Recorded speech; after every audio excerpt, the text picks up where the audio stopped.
Hey guys, what's up? It's Matt186 and today I'm taking a look at Edifier's G1000. Edifier's G1000 entry-level speakers satiate a desire, but they don't completely deliver under a name or a company name I have come to respect, which is Edifier. That might sound harsh, but hear me out, let me explain. All things considered, these are relatively small, low-powered speakers aimed at portability with a touch of flair. They ultimately are not bad speakers. Let me repeat that.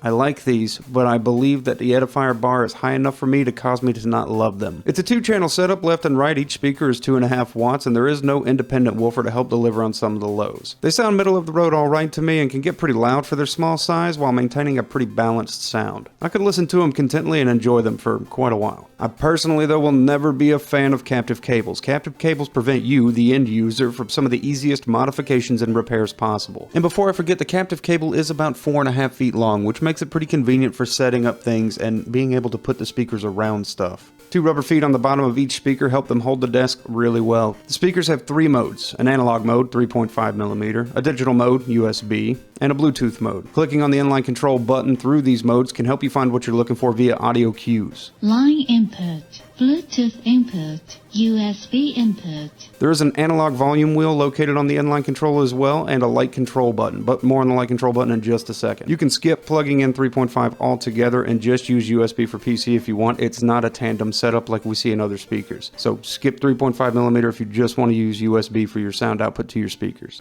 The light modes are either static predefined colors or a breathing predefined color. It's a bit lackluster, but offers enough choice to find something appealing for just about anybody. The inline control is useful for mode swapping, but if you hide it away, and this is where I couldn't figure out where the mindset might have been to make an inline control here.